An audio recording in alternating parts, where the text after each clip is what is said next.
Hello, everyone. Welcome to the MTG Paper Legacy Discord, where we are looking at our July League quarterfinals here. We have Aiden G on the left, Malfi on the right, with Ant versus Jeskai Monkey Blade. Gonna get to see some new cards here today. My name is Chaotic Bear, and I'm joined with Beyond Sadistic. How's it going, man? I'm doing really well. Thank you so much, Chaotic Bear. I'm really excited to see Aiden G's deck. This is an interesting twist on Ant, with a very a very interesting payoff in the terms of Ave or a lot of different names. Ooh, The yeah. progenitor Ooze. It is, some people call it Ooze Storm. I've heard Slime Time. I've heard tons of different names, but I'm really excited to see this up against Malfi's more Jeskai and Monkey Blade deck. Yeah, Stoneblade's sort of a throwback to a deck we used to see a lot more of in Legacy. Sort of took a backseat around Oko days, but getting some new life breathes into it here with our favorite monkey that's in every deck, but also access to Prismatic Ending is a fun tool for the deck as well. Yeah, I Um, will. I will completely agree. It looks like Aiden's just going to ponder here and shuffle. Doesn't like what they see on top, but the prismatic ending is such a strong card, tied with Regavan being able to give you another mana source that you may not have. Plus the speed of Regavan itself, tied with your Stoneforge Mystic package is pretty darn strong. yeah, I mean having access to a 2/1 is whatever, you'll kill your opponent eventually, but the ramp, the extra cards, I mean, it's already sort of a tap out strategy in general because you have to cast your Stoneforge Mystics, you have to actually play these threats to the board. Um, so having access to extra mana there just makes everything run smoother. Yeah, looks like Uh, both players doing the ponder dance here, back and forth. yep. Different ponders. So let that inform your combo versus fair deck decisions here. Absolutely, looks like Aiden's going to play a brainstorm after Yep, that's dropping a a polluted delta.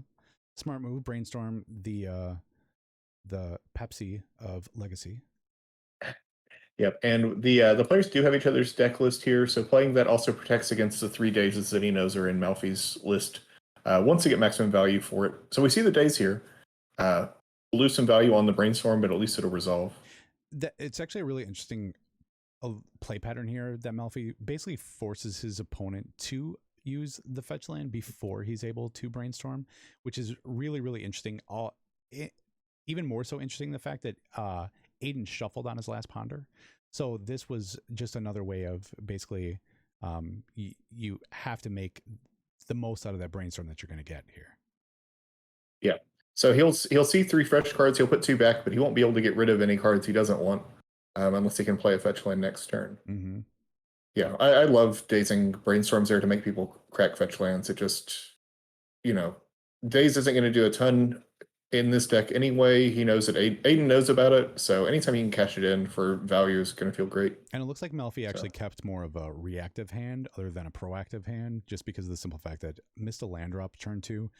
So that daze was pretty much in response to, I need to slow you down so that way I can try to catch up here. yeah, and not having a land drop there makes it just feel even more completely free. Mm-hmm. Totally agree. It At looks least like you're Aiden just one fetch or one duel after another, so is not hurting on mana. certainly not. It has all the colors of the rainbow over there. Mm-hmm. This looks like an Ooh, expressive iteration. Expressive yep. iteration has been such a house of a card since it's dropped out of Strixhaven. Um, Bear, how do you feel about expressive iteration? Too strong? Not strong enough? Just right? I don't think it's too strong. It is a red blue card that you have to tap out for in your turn is not no cost, but it's also just like, hey, do you like divination? How would you like to, pick your 2 favorite cards instead of, paying 3 mana for it? So Mm-hmm. no, I think it's a really sweet card. It's the fact that it's cropping up in a deck like Stoneblade is a little surprising to me based on how Stoneblade needs. It's very mana hungry in general, and so it's always had the suite of 1 mana cantrips. But Right. I do like the interesting fact that it allows you to play one of those cards. yeah, It it's definitely another card that's got its own play pattern to it, just like a brainstorm, for instance. Um, I think it's a very interesting design space that they've kind of gone into with their cantrip that allows you to see the cards, be able to interact with them in different ways in each of the cards. I think that's very cool yeah. how they did that. Yeah, we've seen some really cool designs in the Impulsive Draw, which is what I think they call the temporarily playable cards. Chandra Torch of Defiance we see in Legacy a lot. Hmm. We used to see a little bit of Light Up the Stage when it first got printed out of, I think, some burn decks, but I haven't seen that card get played in a hot minute. No, I agree with you. And Light of the Stage is another one of those cards. I'm a huge fan of the impulse type play pattern, just because of the simple fact that it allows you to see more cards for your mana value. I personally feel. Mhm. Granted, it gives you a time restriction on when you can play those cards, um, but it's such a cool, interesting twist that they've kind of done with allowing players to uh, take and have more control over the variety, or not variety, um, the variance. They Yeah, continually want to kind of change up the variance levels of the game, and impulse is just a whole nother aspect of that, which I've really enjoyed. Malfi just literally looks like in a maybe a very dominating position here as Aiden passes the turn to Fairy, locking yeah. down any kind of interaction here. Yeah, we see that as a big boy Murktide, I believe. Is he putting 5 counters on it? It looks 4 like counters on it. 4 counters, yeah. So that could end the game pretty quick if it can connect. But Aiden has got at least a few turns to piece together a win here, and I mean it must be all gas in that hand. It hasn't been cantrips. I, I totally agree. He has to be literally ready to literally ready to go off. The only downside here with Teferi being out is Aiden is not going to be able to protect his combo. So he's going to have it or get rid of Teferi so that way he can do his Yeah. thing. Yeah, he can play a preemptive Veil of Summer here at sorcery speed, um, which I advise him to if he's trying to go off. That looks like a Thoughtseize, I believe. Mm-hmm. He's it's targeting Malfi, it looks like. Yeah, so we'll see. Is this okay? I was curious if maybe Malfi was playing a spell piercer. That's a brainstorm. Going to hide some of the good cards there. Mm-hmm. Don't want Aiden to know about all the cool stuff you got going on. Yeah, definitely.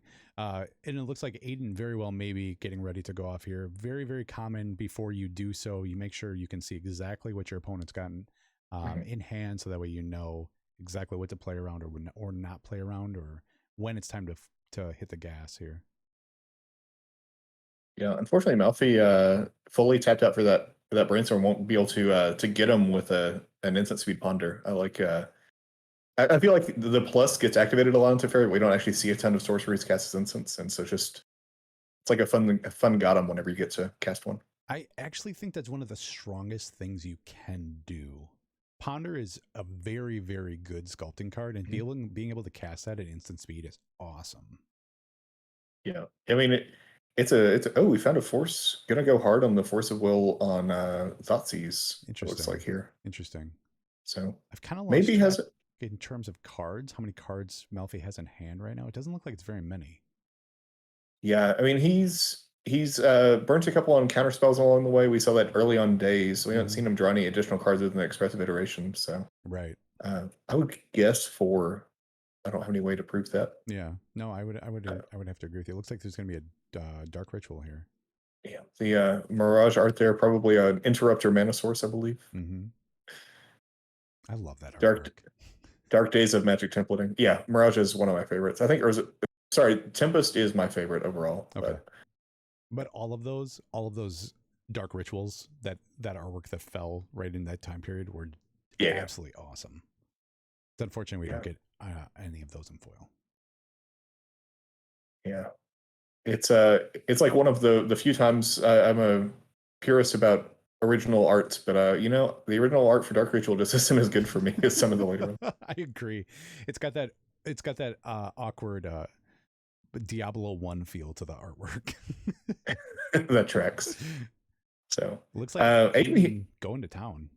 yeah, just casting a bunch of spells. Found a here's an ad nauseum. Okay. Malfi is helping out over there. It looks like Storm and Mana Counter both 6, helping us out with the Storm and Mana. Yeah, definitely agreed. Well, and even at the Uh, same time too, if you're ever playing against a strong opponent, it's fantastic if they keep track of their own. Uh, but you should also keep track of it as well, because there's a lot of times things can get lost in translation there. So yeah, absolutely. And having both players in case like it's very easy to like miss a mana somewhere or miss a storm somewhere along the way. exactly, Um, another dark root. so Cabal Ritual, that's live. A Thoughtseize, that's Ooh, pretty good. LED is fantastic here. I think that's probably Yeah. Yeah, because I think we he's, saw at least one Infernal Tutor along the way, right? and a Wish Claw. So he's got everything Okay. that he Yeah, needs.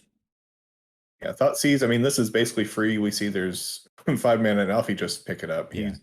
The writing's on the wall for that. He can count to 20 with us. So interestingly enough, Malfi going hard on that, stopping that Thoughtseize, but in totally really didn't have a way to protect it. So Yeah, but I mean, I think whenever you're playing the Force of Will deck against Storm, if you have one Force of Will in your hand, you have to burn it against the Thoughtseize or you'll just take it. I mean, both true. options kind of suck there. True. I guess the only other thing you can do with that casting the Brainstorm probably allows them the opportunity to hide some stuff, but at the same time, if they take the Force of Will, you're not down a card. Still, Aiden had to add what he needed to go off there anyway, so I don't think it really either way it doesn't change the outcome there. So let's look at sideboard guides. You guys can also see the sideboard guides down below. We've got the deck lists in the description of the videos. But starting on Malfi's side, Malfi was the one that lost that game there. He's got one Brazen Borrower, one Containment Priest, one Aethersworn Canonist, one Flusterstorm, one Force of Negation, one Cauldra Complete, two Meddling Mages, one Pyroblast, one Red Elemental Blast, a nice Submerge, a Supreme Verdict, two Surgical Extractions, and a Wear Tear. Being from the Stoneblade side, dealing with a combo, what do you see Malfi bringing in here, Caterpillar? Well, the Flusterstorm, Aethersworn Canonist, and Force of Negation are all just slam dunks to me. Depending on how deep Malfi wants to go, I mean, stuff like Pyroblast or Elemental Blast can be useful against some of the setup cards for Aiden. I don't picture him bringing them in for that. Supreme Verdict actually does help against the I'm sorry, the Empty the Warden starts, which he hasn't. Never mind, that's not in his list there. He's just leaning on the Eve, so it would help if he goes wide with that as well. Surgical Extraction is also interesting, but you got to be able to get the card that you want to hit in the graveyard first. So leaning on Counterspell there. Some of the stuff in the main deck isn't that great, really. So like stuff like the Heaven forbid Ragavan, you could probably cut the Ragavans. The bolts aren't going to be very good. You've got plenty of cards that you can cut there, so Malfi may be kind of liberal with what he brings in. I agree. Ragavan doesn't have a whole lot of targets that you want to peel off the top of your opponent's deck outside of maybe like a Ponder. I mean, there's not or a Thoughtseize maybe. There's not a whole lot there. Yeah, I mean, if you need to, I think its best application of this match is probably the fact that it's a 2-1 for 1, and you've got to put some pressure on. Yeah, I would agree with you there. But is there anything else on the sideboard I missed that you think might be coming in here? No, Submerges to me is having your opponent making multiples of a creature is completely dead. I'm totally in agreement. Meddling Mage would maybe be something to bring in, just so you can cut off maybe one of their angles of attack that they have to deal with before they can go off. Outside of that, I'm totally in agreement with you and what you named. Yeah, there's so much bounce on the deck that like one source of permanent disruption can be isn't super useful, but if you can like get 2 or 3 of them on the board together, it's harder to get around. Yeah, especially on looking at Aiden's deck list, main deck wise, there's not much that can deal with a creature. So yeah. So let's take a look at the Storm one here on Aiden's side. Couple of Cognitive Flowers, 2 Chain of Vapor, 1 Extirpate, 2 Flusterstorm, 1 Surgical, 1 Veil, 2 Abrupt Decay, 2 Hercules, 1 Galvanic Relay, new card from Modern Horizons 2, and 1 Massacre. What do you think we're bringing in here for Aiden? I personally, I think the Carpet of Flowers are fantastic. Carpet of Flowers against any deck that runs blue is usually generally just an easier way to accelerate your mana without you having to make those land drops. Flusterstorm is probably another fantastic one because your opponent's on Flusterstorms as well. Veil of Summer allows you to protect your combo. I don't know if I really care about the Abrupt Decays. It looks like my deck, from Aiden's standpoint, is fast enough that I really don't have to removal or have to deal with that. And outside of permanent disruption like a Meddling Mage, I don't think he really cares about fighting anything on the board. A lot of it will be on the stack. Galvanic Relay is actually a really awesome card, and I know a lot of Storm people have been playing this. It just gives you the opportunity to see a ton of cards. And if your opponent doesn't stop that, they have to use that flusterstorm to fight over that when you can just as easily just go back off over top with your storm payoff. It kind of gives you a whole nother it's kind of like a gotcha type effect that still allows you to go off and do your thing. So I would like to see, I think, Galvanic Relay here as well. Yeah, Galvanic Relay would be pretty sweet. If your payoff gets countered, then if you can cast Galvanic Relay, you basically just get like free ad nauseum on the following turn. 100%. Yeah. So that's pretty sweet. Since players have access to each other's deck lists here, I think you're absolutely right about stuff like Abrupt Decay. I might be like, with the newest incarnations of Ant, I'm not entirely sure how much they rely on the graveyard as compared to versions I played a couple years ago that sort of lean on Passing Flames a little heavier. Mm-hmm. For what I've seen of Aiden, it doesn't seem like this deck. It seems like Passing Flames more of a backup than a primary game plan. Abrupt Decay versus something like Rest in Peace would be pretty useful if he needs it, but he knows there's not any Rest in Peace, so it doesn't matter. Right. Exactly. How do you feel about Carpet of Flowers with your opponent being on Prismatic Ending? I mean, they're gonna find if they keep Prismatic Ending in the deck, they're gonna spend it on something. Yeah. So, and if I expose a target, it's fine. Yeah, I honestly don't think. I think that honestly, by you putting Carpet of Flowers in, you're almost turning on their Prismatic Ending, because everything else in their deck, I don't think they're going to use. They can't use Prismatic Ending on because you can use it at instant speed. So outside of your, I think, yeah, I really don't think there's really anything else that you can you can use. They can use the Wish Claw. They can use. I mean, they can use, or you can only activate it during your turn. So I guess that's the only thing. But yeah, I don't think. Yeah. I wouldn't be surprised to see those come out on Malfi's side. But like if you can if they like play turn one LED to play around days or something.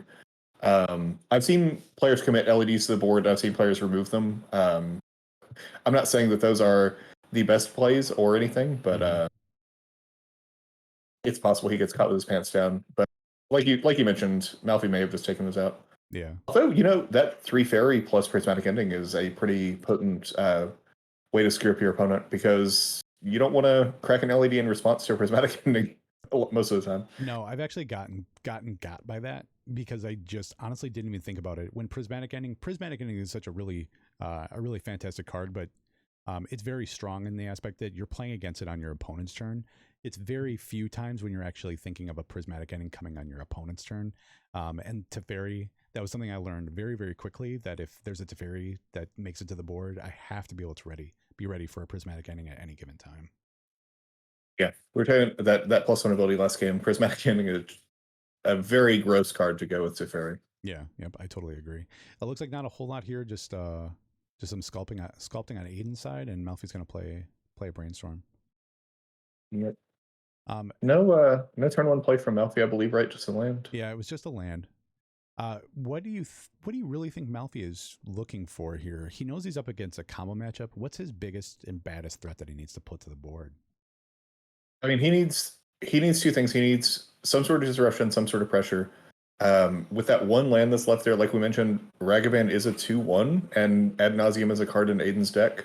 So like just even that chip damage can really help disrupt the combo there. If I'm Malfi though, like just give me those Force of Wills, give me Flusterstorm especially. I mean, a lot of times against a Storm deck, if you can stop them the first time, then it gives you a lot of breathing room, because it takes a lot of resources to go off with a Storm deck. Yeah, I actually agree with that. A lot of people think of Legacy. I shouldn't say a lot of people. Some people think of Legacy as everything happens on the stack and it's just like a spell war, and they don't really think of the board states or complex board states that we run into really, really often.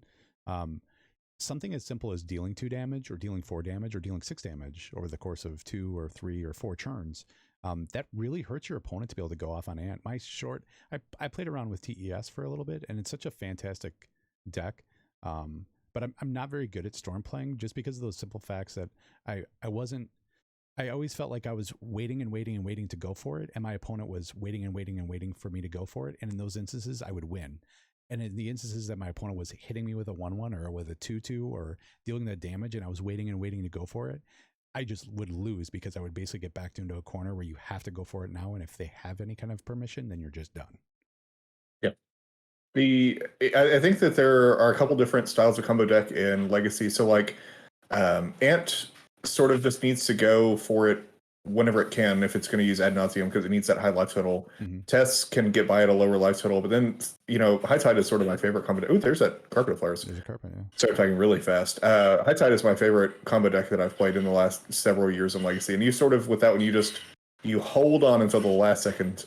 Like, there's no going off on turn 4 because I'm not under pressure right now. If your opponent's doesn't have you under pressure on turn 4, you wait until, turn 6 or whatever, The more lands, the more cards, the better there. Yeah. No, I totally agree. That's a very good thing to remember also. Just because you're on comboed doesn't mean that there isn't just multiple combo decks in instance. It looks like that carpet did resolve, and it looks like oh my he made goodness, a black and pulled a duress. Malfi's So- hand is just that's a weird hand.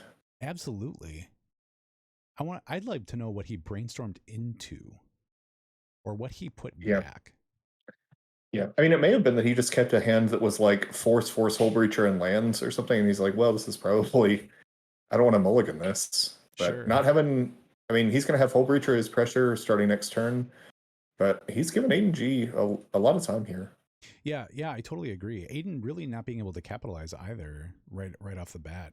However, Malfi having backup permission, Aiden's got a lot to play around here. Yeah, he has access to 2 forces that we know of. Potentially may just be one if he deploys the Hull Breacher and doesn't find a second blue card. Well, and that Hull Breacher is going to shut off Aiden's ability to sculpt real fast. Yeah, which is great. I would be very happy to play that in response to a cantrip on Aiden's side. Of course, now Aiden knows about it, so very true. Maybe isn't going to be so eager. Interestingly enough, he moved his graveyard over to the side. Aiden had it down at the bottom, which is really nice for Storm players, just because of the simple fact, me being a player against a Storm player that have played Storm, it's nice to be able to see what they have in their graveyard so that way they can go for it. But I wonder if that was either asked by Malfi or if that was Aiden's self-conscious or subconscious saying, okay, I'm not going to be able to go for it right now. I need to find a new game plan type thing. Yeah, I've got a little bit inside knowledge here. I've recorded Aiden a few times, and it's the glare most of the time, I think, to try to make sure the graveyard is visible on camera. If you notice when he puts a card in the bottom right, it just gets completely glared out, like that brainstorm we just saw him put out. Oh yeah, good. Yeah, so never mind my insight. It was bad. No, I mean that's absolutely something that you get to do in paper play that you don't get to do in like MTGO. Like you'll see your opponent just sort of like tank for a bit and pick up their graveyard, flick through it, and well, and actually that goes along with tells. A lot of players have tells too, and is being playing against a myriad of opponents. You need to be able to look out for those tells too, because that may give you a lot of insight on where the player's at. Malfi does just deploy the Hull Breacher, it looks like, to get the swing in, and doing us a favor of keeping the known cards, the Force of Will, Force of Negation, face up. See one of them get cast here on Carpet of Flowers, which got bounced. Force of Negation pitch a Snapcaster, which was an unknown card for us. Yeah, which leaves one more card with the Force of Will. Yeah. I think that's really smart. Your opponent has missed a couple land drops.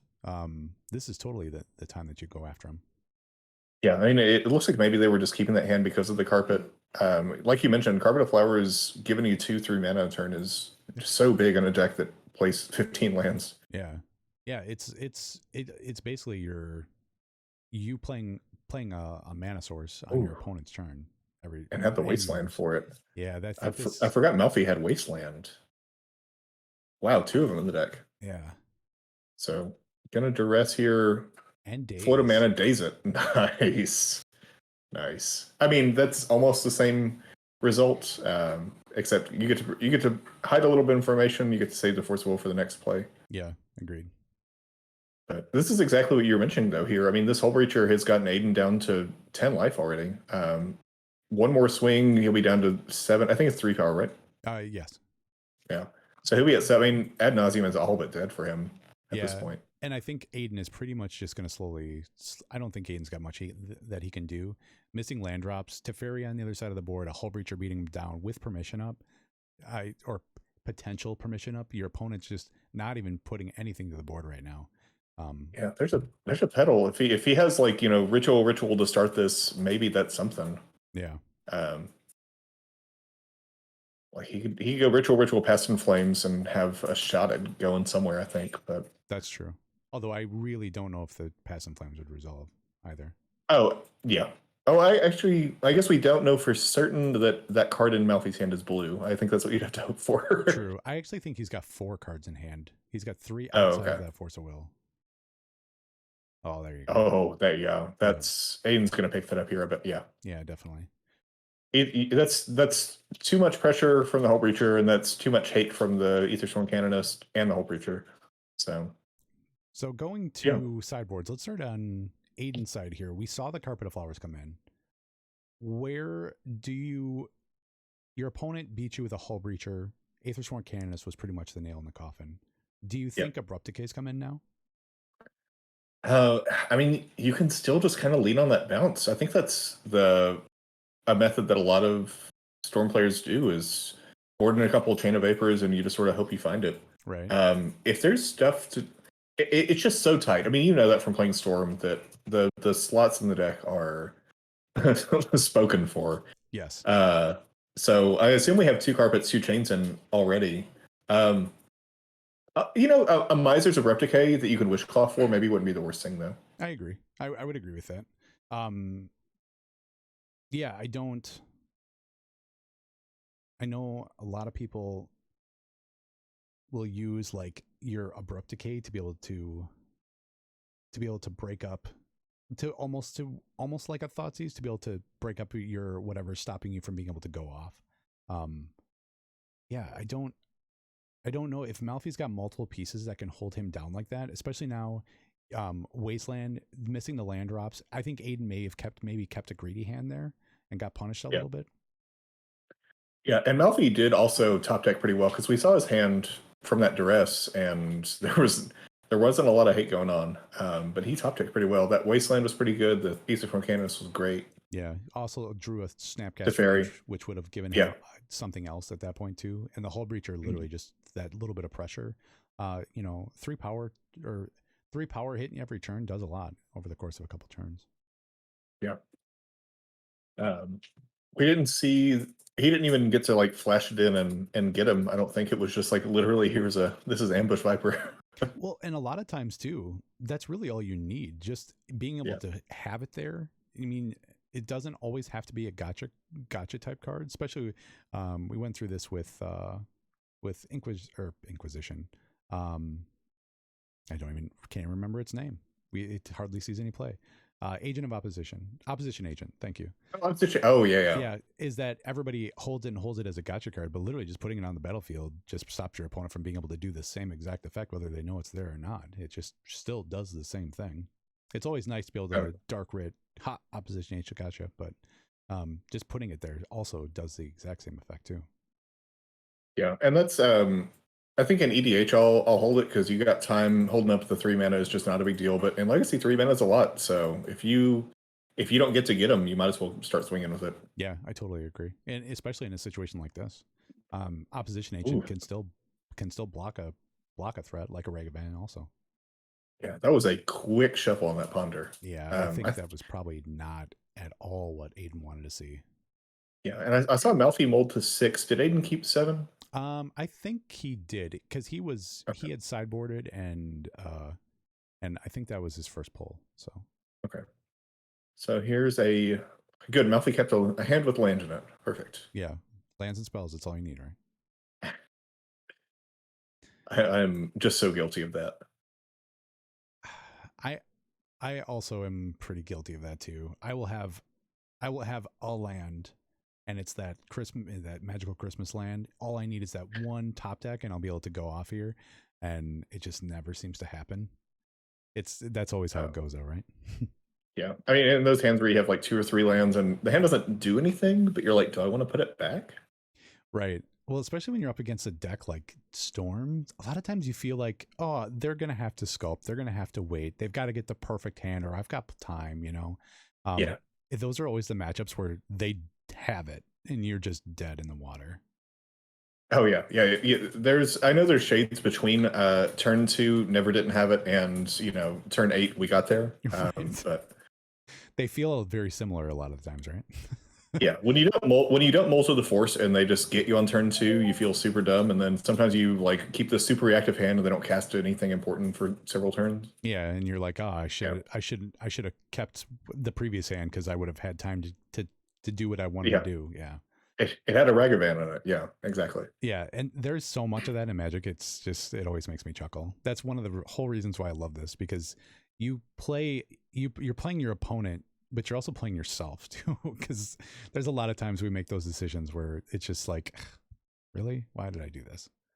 I think Malfi just resolved that brainstorm like it was a ponder, which is totally legal. Yeah, But but that found a wasteland. yeah, I don't know if he's getting aggressive here because he feels like Aiden may be short on lands. Actually, Uh, interestingly enough, with that ponder, if that ponder was a lot of land, for instance, or Aiden is digging for lands, that could have very well been, or could very well be the perfect time to wasteland. yeah, I mean, I would love to see Malfi get a creature on the board, but at the same time, he is using all of his mana to sculpt and disrupt his opponent. So Yeah, it's. hopefully that's good enough. I feel like that's being coming from Death in Texas for a long time, not really playing a Stoneblade deck really ever. Um, I feel like that's a really interesting aspect that I've never really gotten to experience. Being able to sculpt yet still have your Stoneforge package to be able to have that finisher. So that's kind of interesting. I like that. It is really fun. I picked up Stoneblade hard after I got burnt out of Miracles because I just was tired of not finding win cons. And I was like, Stoneblade is sort of like Miracles, but you get to play like real things. And man, it's the games where you have pressure plus permission just feel completely unlosable. Like if you land a turn 2 Stoneforge, you have force backup. You just get to like get that turn 3 Batter Skull, but you also get blue cards. Like Right. feels great. Yeah. And I still have Esper Mentor together, which I absolutely love that deck, but it also feels like you never have that play this threat and immediately it's a threat. Mentor always feels like I play this threat and then next turn it becomes the scary monster that you were afraid of, you know, because Yeah. you're usually playing it on curve, but yet holding up backup for days just in case. So then you've got to wait till next turn to be able to cast a couple cantrips and go. So Yeah, that Esper Mentor, I think Jeskai Mentor before it. Was it archetype that like Jeskai Mentor I feel like was really big for about 2 months in 2019. And then I never saw it again. It seemed like such a sweet deck. yeah, I, yeah. I sure lost to it enough. The Esper Mentor deck honestly is after the Strixhaven or right around that Strixhaven period. Mhm. Um, Callum actually was one I think that really championed that push of Esper Mentor again. The Miracles Discord had just a sub channel literally for Esper Mentor, and the it was very fun. But I honestly think that it was just it fell to the wayside because of that exact fact. Your opponent's always doing really powerful things, and you're holding back your permission. It was like almost playing like a Miracles type style where you're a control deck. You're like a mid-range control grindy deck. You Yeah. grind them out of resources and then you drop your mentor and then you kind of go to town. It had some really cool stuff. I mean, like Unearth is just like a bonkers card when you're just storming off or comboing off in essence with your mentor out. It was really cool. Yeah, Unearth is disgusting. Whenever that got spoiled in Modern Horizons 1, and I got to see some of the stuff people were doing it in Modern, it made me feel a little dirty. Right. Also sad I missed out on, OG foils, but whatever. Right. I agree. And even Yeah. now, like we've got some really cool cards that came out in Modern Horizons 2, which offer like your more reanimator type stuff like Unmarked Grave and Persist as a card. And there's some really cool stuff that they're doing in Modern now. Oh, we got the free Massacre. Nice. Yeah, that is Plays an actually Underground super. Sea, gets the Massacre. Nice. Yeah. I didn't expect that to come in, but there it is. Yeah. I suppose that's a really, I mean, you want to be able to get rid of your opponent's Stoneforge Mystic. It's a really cheap way to do it. So Yeah, especially since he got that Cauldra. That Cauldra is going to be stuck in his hand for a minute. Yeah, that thing is Um, very expensive, very very expensive. I honestly think without the help of a Stoneforge Mystic, it'll probably never hit the board. yeah, that's I think it's the same tension in Blade a lot of the times that you're mentioning in Mentor, where like it's fundamentally a tap out deck, but also a reactive deck, and so like sometimes you have the spell to play on turn 3, but you also want to hold that swords, hold up that hard cast force negation, whatever. Right. Um, Well, and especially at that point in time, you had Maverick, or Dark Maverick was really starting to roll. There were a lot of other decks that just beat your creature package, and that was kind of like a problem. That was always like that tension that you had there. Um, yeah, Doomsday has always been such a ridiculous force. TES was really strong. There were a lot of decks there at that time that were just really good at grinding along with you, and just kind of sometimes had better finishers than you were able to do.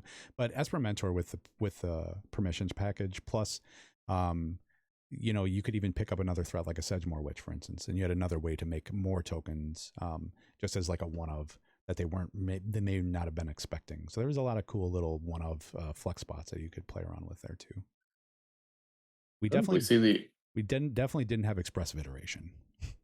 Yeah, I was gonna say that. I was thinking when we were talking about Jeskai Mentor earlier, I said, wait a second, that would be a pretty good card for that deck. Yeah, I will totally agree. A card like expressive iteration it does a lot. Of One Mind is really great when you can play that with a Snapcaster Mage and like a Strix on board, but holy crap, expressive iteration would have been super nice. Yeah, I guess Baleful Strix would have been a good reason to jump over to Esper. That card in that shell seems like it'd be pretty sweet. Yeah, honestly, Of One Mind is really an interesting card. Granted, it's you have to have the creatures there to make it worthwhile. So you have to Yeah, have two creatures, or a Mentor, or a Sedgemoor Witch, and a Pest, or you have to have those there. So it's kind of a little bit of a maybe a little bit of a win more type thing almost scenario, because you've already got the threats and you have to turn on that card to make it better. Why aren't you just playing something else? But yeah, it's expressive iteration. Man, that would have been just awesome. yeah. So another aggressive counter of a discard spell there. We see a Force of Will on the on that dress again. Yeah, I wonder what Malfi is really trying to protect here. Although Teferi being on the board, Aiden is not made, not just still sitting on 2 lands. I think Aiden I think he's honestly just kind of biding his time here, because Malfi is Yeah, also not doing much. yeah. This is the difference between a game where you don't have a creature and a game where you do have a creature. Like if he can just get that whole creature out and start doing anything, just commit something to the board, that's gonna be great for him. Yeah, I agree. Also, thing to note, he's only 2 land drops away from being able to drop Cauldra. Yeah, I mean, yeah, that would be a pretty good threat, huh? Yeah. Oh yeah, definitely. That would end game very quick.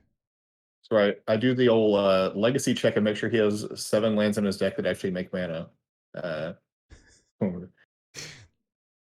That's actually okay, good, pretty. good. He has 11. One of them is Wasteland. I was Or gonna sorry, 2 of them are Wasteland. I was gonna say it's kind of funny that we have to make that, considering before we started recording, we were talking about how greedy, playing decks like Storm with 15 lands, or Madness, for instance, Jun with 15 lands. It's just they're super greedy mana bases. Yeah. Well, I mean, we know like most Delver decks only run 6 lands that can actually make mana. Well, and that's something we've seen too as of recently, is people just, the mana bases are so greedy that they're going to Shocklands just because they need to be able to need to be able to pivot from one side to the other so quickly. It's crazy. Yeah, the Triumphs have helped a little bit with that, but they didn't really print the Triumph. Like Delver decks still want Triumphs anyway, but uh, we've seen that help a little bit with making mana more accessible in Legacy, or not more accessible, being able to be greedier. Yes. Yeah, I agree. And every once in a while, Uh, you'll see there are a handful of decks that do play Triumph just because of the simple fact that it's there. It gives yeah, you, it gives you that end step play. I'll fetch for a Triumph. Hey, I fixed all my mana. Let's go. And yeah. I I'm was, running them in a couple decks, and you don't want them when you don't want them. Like it's the worst top deck when you need a mana, but but as a one of being able to fetch for it whenever you do need it, I'd say it's probably mm, pretty good. I have a feeling we may actually. Oh wait, Malfi is firing off a surgical here. Is that on the brainstorm? Oh yeah, He is gonna. nice. He is gonna take him off. Yeah, I'm like we said, Malfi had a ton of pretty mediocre cards to board out, so I'm not super surprised to see surgical, but it wasn't at the top of my list for And sure. look at this hand. Wow, that is LEDs. gas. That is absolute gas. He's got an LED. He's got a couple dark rits. Yeah, He's got a two Cabal tutor Rituals, and a tutor. LED. Yeah, and he just has Tendrils in hand. Yeah, he's. This might be over very very quickly here. Yeah, I don't think he has enough. Does he have enough Storm though? Oh, Malfi's down to 13 from Force of Wills, Surgical, And Fetch fetches. lands. Yeah. All right, yeah, he just has enough in hand. Then I think at that point. Yeah. I think at Malfi, you probably got that feeling in the pit of your stomach, like this is. I need to do something now. Yeah. There's a Veil Summer. This might be it right here. Preemptive. That's spell 1, Mm-hmm. 2, 3, 4, 5. Well, there's another spell there. Yep. So leaves Malfi the ability to still fluster the Force of Will or the Tendrils if he's got it though. Yeah. He's gonna daze. And there's the pay for the days. There's the fetch. So that shuts off red mana for the moment. Unless he finds a pedal somewhere or cracks the LED. Yeah. So I was just thinking about Past in Flames, but that won't be an option. Here's the interesting thing, though. You still have more in your hand. Your opponent has to kill you the next turn. You literally just ran your opponent out of permission. Yeah. We don't have any cards that are in Malfi's hand, do we? I think he had 3. Okay. Then yeah, he's gone pretty deep here. Mm-hmm. Aiden's like, does this ritual resolve though, man? You're fetching. Yeah, is it good? Yeah. So like even without casting this Infernal Tutor, Aiden has all the storm he needs now because of these counter spells. So Storm's like already 3. He did pass Malfi untapped, so. Oh wow. Okay. However, he does have 3 cards in hand. Interesting. I still think he's going to attack for 2, putting Aiden to 16 to fairy tick down, bounces Snapcaster Mage. Oh, bounce Snapcaster is cute. Yes, I agree. Draw a card, play a land. Yeah, he can't snap Force of Negation. No, but he can snap days. Yeah. Which that would take all of his mana to do so, but it does give him a counterspell if he needs to. Yeah, I guess I was expecting to see something along the lines of Snap Ponder or Snap Expressive Iteration. Sure. On his own turn there, but so he does hard cast the Force of Negation on the Cabal Ritual. And that's past turn. I literally think Malfi is just Aiden's just going to run him out of counter magic. He's still got so much gas in his hand. It's not even funny. Yeah. That's what I was going to say. I mean, Malfi's not doing anything to pressure here. We didn't see the Snapcaster come out to continue to pressure left hill, even by 2 a turn. And it's just lethal in hand. Yeah. Oh, no. He's missing 1 storm, I think. And he's got Snapcaster Mage back up to days or Force of Negation if need be. Yeah. Hilariously, if he does that, then he makes the storm lethal without having to like Infernal Tutor for a spell or whatever. Very true. If Malfi casts anything. Very, very true. Yeah, because that's 4 spells, then Tendril. Yeah, that's exactly 10. This is the moment right here, I feel like. Yeah. Malfi, you got hard cast Force of Will over there by chance, bud? All right. Taps Snapcaster +1. There, oh, okay. There it was. He did. He snapped to Force Negation. Fetch. Just do it again. So you go get it on. Yeah, this doesn't do anything. Well, if you snap Force of Negation, I guess if you have days in hand, then maybe this. But I mean, at this point, does Aiden even worry about days, or does he just say go? Well, he's got an LED in hand too, so he's got mana sources. Yeah, but that would mean he has to pitch the Tendrils and the Infernal Tutor if he wants to. He's still going. Yeah. All right. Oh yeah. He's got Cabal. He's got a Cabal Ritual that he casts. So. Yeah. So he correctly made the read that Malfi didn't have days in hand. Right. And now he's like, man, you cast a lot of spells this turn. Tendrils, you? I'm sure Malfi's looking at his cards and realizing, like, yeah. Yeah, that's probably. Make sure here, because I mean, if this, yeah, even forcing one of the copies, I don't think works at this point. I Yeah, I think think it's been too many spells. that's going to be enough. Yeah, Interesting. so that'll take it. Aiden G on this. We didn't get to see the namesake card of this new build. Just got their Tendrils both games, which is fun. Oh, absolutely. Tendrils Vagany is still a winner of a card. Let me tell you. Yeah, it's still a pretty sweet. So that means Aiden will move on to the semifinals. He'll be facing the winner of Care and Shadow. So he'll be facing either Barricade, which is like a 4-color stuff lands deck, like almost Mavericky Reclaimery, Okay. or Mono Green Post. We'll get to see who he battles there once we know who won that match. Very cool. I can't wait to see it. Yep. So that'll be it for us, guys. I hope you enjoyed our league or July league semifinals. We will be back with you with more league finals. If you'd like, you can join the Discord. Links down below will allow you to join the Discord. We run Saturday weekly challenges. Soon we're going to be starting up a midweek challenge as well. We also have monthly leagues that go. That's where this match came from. And then we have our quarterly invitationals. So if you'd like to come play some Paper Legacy with us, we are proxy friendly. We just ask that you use color printed proxies or color printed of actual released in paper Magic cards. So no like MTGO, Vintage Masters duels or things like that. But it's just so it's more easily recognizable for everybody. However, yeah, I've been Beyond Sadistic and Chaotic Bear. Anything else that you need to say, Chaotic Bear, before we sign off? That's all I got, man. Let us be your local meta. Come join us for some events. Yeah, you guys have a great rest of your day. Thank you so much. See you later.